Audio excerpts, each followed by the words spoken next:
hear myself great, and you probably as well. So, welcome everybody. My name is Patrik Stellmann. I'm working as system architect with GDV DL. This company is a service provider for the German insurance industry, and a major part of our business is to operate a clearinghouse. So we provide web services, and we publish a book of procedures describing our XML interfaces. And what's special about this, we publish this even before we start implementing it. So the book of procedure is some kind of functional software specification which the development will be based on. About 7 years ago, we had another company to move our book of procedures from Microsoft Word to FrameMaker because it was quite large, more than 1,500 pages, and we have had difficulties handling it with Word. And it, well, you can see here it's just had some XML interface description with structures like a person with a few fields and some conditions that the messages we receive had to meet. So we had some requirements. We need to have an XML file describing the mapping between the error code and the actual textual content, because we wanted to display in our clients the text for the error code when the server replies an error. And our customers, they asked us to provide an XML schema for our interface. And since all this information was available in our book of procedures, the company implemented some script that first converts FrameMaker to DITA XML. So FrameMaker internally used, at least our version, used some kind of DITA-ish structure. And with XSLT, it was possible to generate these files. And well, for me, this was some kind of key moment. You write a document, you press a button, and you get structured data. This was great. But I even loved it more that they also generated some consistency report. So for instance, every field within the structure should be mentioned in at least one condition. So if we add a new field to a structure and we forgot about adding a condition for it, the report will tell us. So this is like pressing the compile button for a programmer. You get immediate feedback. And well, I totally love this idea. Later, I got responsible for this book of procedures, and I had many, many more ideas to extract even more data, do more consistency checks, and so on. So every time anybody reported the bug for this in the book of procedures, I tried to improve my extraction script and automatically check for this kind of bug. So when I did this, I usually found several additional bugs of this kind. And at the end, I had about 200 different error checks. So what we achieved this way was, over the years, a great consistency. First, within our document and with our database, because I extracted data from the document and imported it directly to the database, so there's no human error in it. And also consistency with our software. First, because we use some of the extracted data to generate source code, and also because we had a very structured and consistent document. So this was a positive part. We also had some problems. The first one, this workflow from FrameMaker. First, you had to export it to XML, then run the transformation. Well, the transformation took a few seconds, that was not the problem, but the export, it took a few minutes. So every time you want to check your document, you have to wait maybe 5, maybe 10 minutes to get the result. This was annoying. And also we had quite some specialized elements in our FrameMaker DITA implementation. At that time, it was about 30 specialized elements.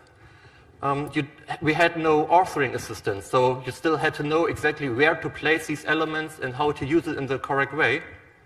So I had a colleague writing for 1 or 2 months a functional software specification. Then he was done, he was happy with his work, and he wanted to extract the data. He did it, and he got a report with more than 1,000 error messages. This was not because his functional specification was such bad, but he simply didn't follow the rules for my extraction process. He didn't use the right words and so on, so we had to do something about this. And I also had another problem trying to extract the data because our XML was not sufficiently expressive. So I had to scan the document for some keywords in the title, in some table cell, or even check some special words in the ID attribute. Well, we had to do something about it. And we had some solutions. So first, to get rid of this FrameMaker to XML export, we wanted to use a native XML editor. Since we already used Oxygen for XSLT editing, well, I found out, well, you can edit DITA content as well. So we used it, and it worked fine. To provide authoring assistance and also adding more features that I felt were necessary and missing in DITA, I implemented a custom framework. It was DITA inspired, I would call it. It's used DITA elements, but no DITA map, because I didn't know anything about DITA map from FrameMaker, so I used X-include. And the most important part, I created a highly customized XML schema. So actually, it was no more about adding new specialized elements. It was more about, I create my complete own schema, and if I feel it was appropriate, I took some existing DITA elements in my schema. So at the end, I had about 1,500 specialized elements. So I had a very strict structure of the whole document and a great author guidance, but I will come to this later. I just like to pronounce, I didn't do this because I think in DITA there's a deficit. They don't have enough elements. It was more because I wanted to model our very specific base architecture of our software to be close to the data structure I want to extract from it. So, and since this defining a very special schema, what is the main point, that's where this title comes from, define and conquer.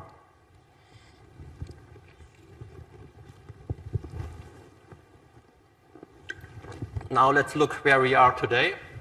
I will show here some functional specification of a simplified software component.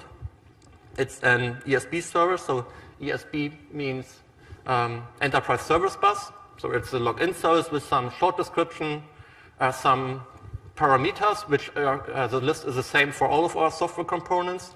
So it's very useful to have some quick overview at the beginning with a namespace to be able to define a globally unique identifier for it.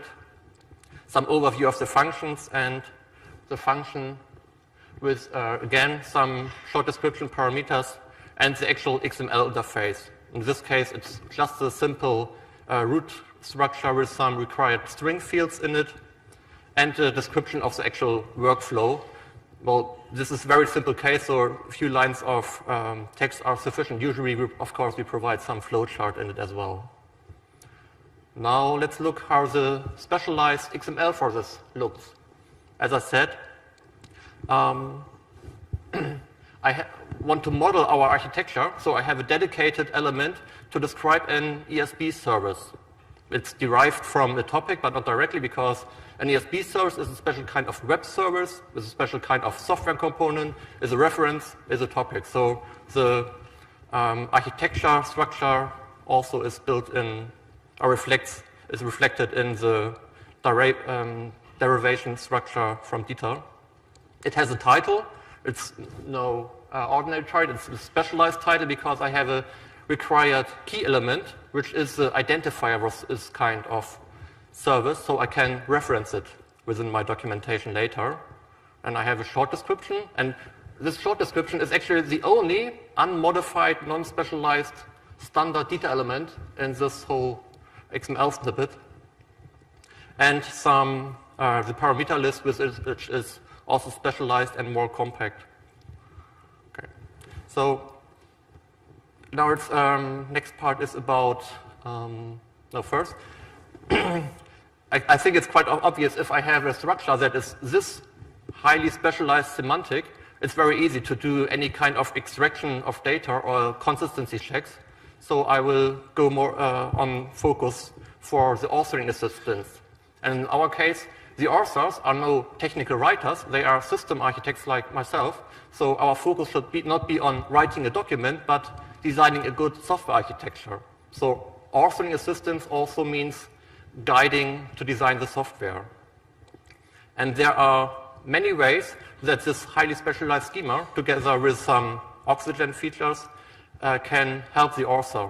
The first one is to automatically add mandatory elements. Well, Oxygen has a behavior that if you insert one element, Oxygen will automatically insert all child elements that are declared as mandatory by the schema. So if I just insert the element ESB service, I will immediately see this whole structure.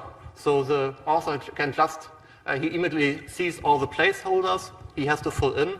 So it's more like filling out a form than writing on a white piece of paper. And we use also schematron as well. First to highlight any XML field that needs to be filled in, and of course for some consistency checks as well. There's quite some static content which the author doesn't have to care about at all because it comes from the framework. Due to this specialized structure, it's predefined what should be placed there. So the author can see it and he doesn't have to write it, so he can also make no mistakes there. When inserting new content in Oxygen, you just press enter to insert a new element, and the elements you can insert, they are also semantics, so you are again guided what can you place there, what do you have to think about as an architect. I can provide default content. For instance, the root element of this request in the login service or in any service function should be the name of the function plus the word request. Well, I could write a guideline for the author so he has to keep it all in mind, or I can just provide some support by the framework and display it here.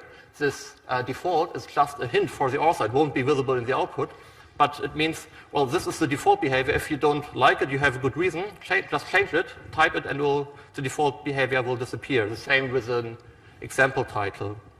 We can display hints to the author. Well, Oxygen already provides this for DITA content, of course only on a general DITA authoring level. Due to our specialized structure, we can also provide hints not only for how do you write this document, but what do you need to keep in mind, specifying now some kind of web service function. And finally, we can provide auth operations. For instance, creating some example XML. Well, the structure of the XML is already well defined, so it's very simple to write an XSLT script that generates an empty XML structure, so the author doesn't have to start from scratch specifying his example. He just has to fill in some text content and remove the XML text we doesn't like here. So these all features, they don't require much work in your framework. Just use a specialized schema together with Oxygen and you're already fine. But in our case, we also had some more sophisticated requirements that require some more work in the framework. The first one, in our case, we are referencing a lot of identifiers. So here you can see in the workflow, there are several identifiers to XML fields, to database columns. In other cases, we are also referencing enumeration values, software components, and we have large area of identifiers.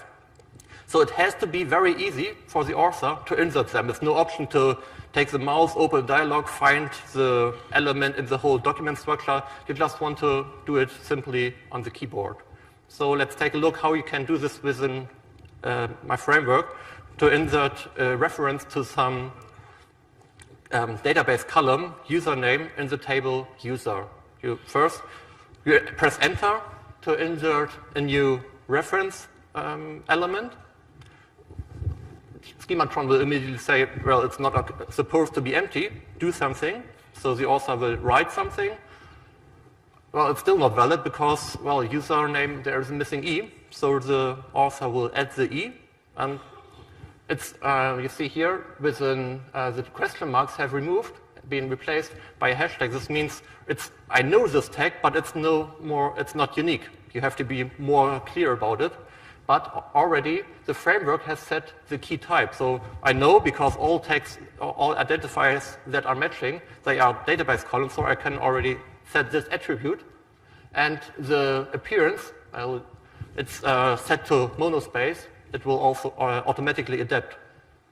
So finally, the user knows, okay, I want to reference this column within the table user. He adds just a part of the namespace in front of it, and the framework will add the namespace attribute in the element, and you immediately get the feedback. It's a green link symbol, so I successfully referenced an element. Well, this, of course, requires the author that he very well knows what he's referencing. We also provide support with a currently quite simple, but to be extended dialog, where he can choose the reference he wants to, the key he wants to reference, and then he could immediately see, well, the username, there are two keys in different namespaces. Well, one is the login in the table login token, one is in the table user, and he can select the one he wants to reference to.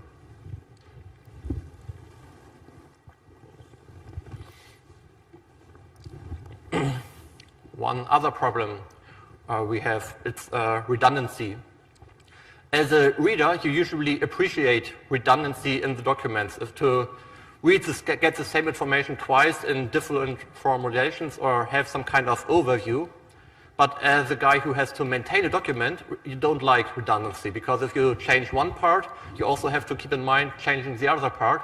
And if you forget it, well, you have inconsistency, and then the reader doesn't know. Maybe the developer reads the one part and the tester reads the other part, and, well, who's right?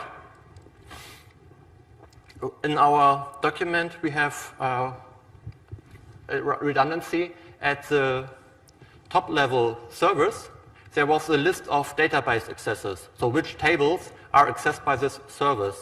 I had a similar list in the individual functions, which data tables are accessed by the functions. Now, the service, the list of tables that are accessed by the service, it's just an accumulation of all the tables accessed by the individual functions. So there is some kind of redundancy. Now, one way would be to use schematron to check for consistency, and at some places we do it exactly like this. But in this case, we can provide it even better to the author. And we're doing this with a concept I developed. It's XSLT conref. So conref is a standard DITA feature to reference some content and display it in place. And I basically just added an XSLT transformation to it. So again, due to this specialized schema, it's very simple to take the whole service description as input and write an XSLT script that just merges all the individual database lists from the functions and creates this list in the service header. And that's exactly what I did. So the author, again, doesn't have to care about it. This XSLT conref, there are two ways that specialized XML can improve this. First, of course, the input to the XSLT script needs to be sufficiently structured so you can interpret the content. And, well, this level of specialization, this is surely the case. And the other thing is the element that creates this XSLT conref, it's also a specialized element. So the author doesn't have to know anything about XSLT conref.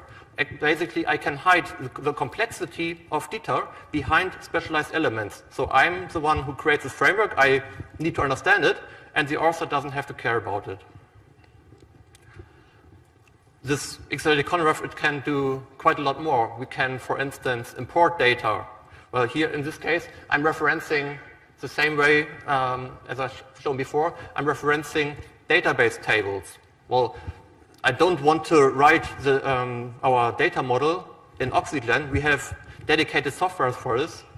And I use XSLT conref to import this file, the data model, into my document, also in specialized XML, to automatically register all the identifiers, all the tables, all the columns, and so on, as keys, so I can easily reference them. And you can not only generate DITA content, you can also generate graphical content. Yep. So, for instance, a sequence diagram. Also note, this kind of result is not only visible in the output when you have printed it or so, it's already visible during the author or the system architect writes the document. So it helps him to, himself to keep an overview of the architecture of what he currently described. So this was the part about the benefits. Of course, these benefits don't come without a cost. I want to spend a few words on defining such a framework. Of course, it takes quite some time. In my schema file, I have about 50,000 lines of schema code. And usually, let's take a look at the title element of this web service function login. So you have to make your framework first to display here some prefix. It's static content. The author should not have to write it. And second, this key should be an identifier, so you can reference it at any other place. Now, what turned out to be very helpful and make my life easier is to use attributes defaults. Actually, excessive, well, a lot. So just like DITA uses attribute defaults to set the class attribute, I just added quite a lot additional attributes, just as properties I can set in the schema to my elements. So I have here the attribute prefix within the namespace CBA for content by attribute, and this will automatically be interpreted by the schema and display by the framework to display this text in front of the title. And so this way I don't have to adapt my CSS and my XSL file for output twice for each new element, but I did it once in a generic way, and it's working fine. And the same to let the framework know, well, this word, the content within this element should be registered as an identifier. So I have here some special attributes, IKD for implicit key definition. I say what is the key type and what is the root element, and some additional properties the framework needs to register the key. So one final note. Well, this was my custom framework. Half a year ago, I started to refactor this to be more DITA compatible, or at least compatible with DITA Open Toolkit. So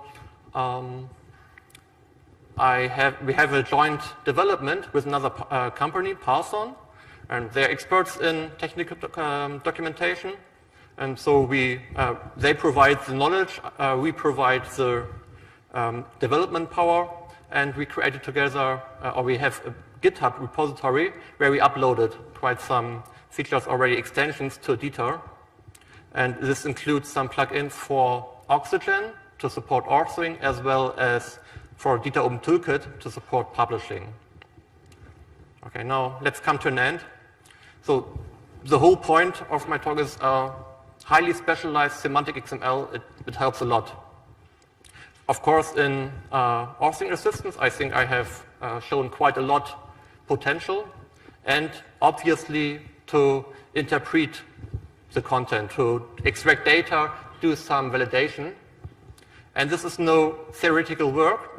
We have successfully applied this in our company. So every single functional software specification we currently write, we write in Oxygen using all these features.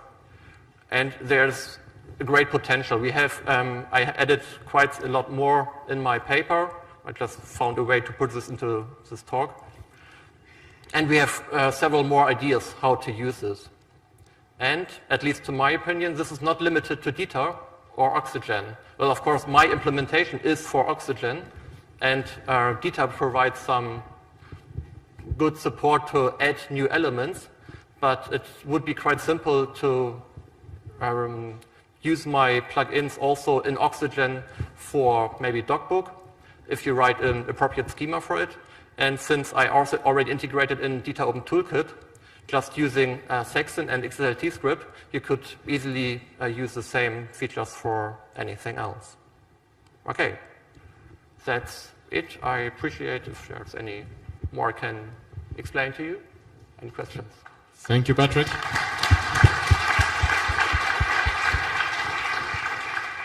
Is there any questions? To the right. Hands, sorry. Always looking in the wrong direction, right? Robin Lafontaine, Delta XML. Thanks very much for the talk, very interesting. Could you just say, as I understand it, you managed to keep to standard DITA, but using, obviously, specializations? No. No, you didn't. Okay. Well, actually, I'm still in the process to try convert it to be closer to DITA standard, but actually, I hear it quite often, well, this is no valid DITA specialization because you have to first, if you add a new attribute, you have to add it to all elements first and then restrict some elements to don't show it there. Well, my framework is compatible with Oxygen and with DITA Open Toolkit, and well, it's all I personally care about, so it's working. But there are some difficulties with DITA. For instance, this XML conref, it requires additional attributes that can hardly be added to DITA and still being valid DITA. And of course, it's no more compatible with any other DITA editor that doesn't have any special implementation for this kind of feature.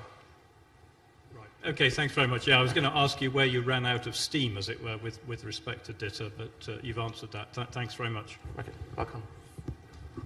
Thank you. We have a few minutes for one or two other questions.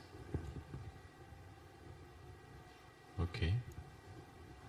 No question. So thank you very much, Patrik. Thank you again.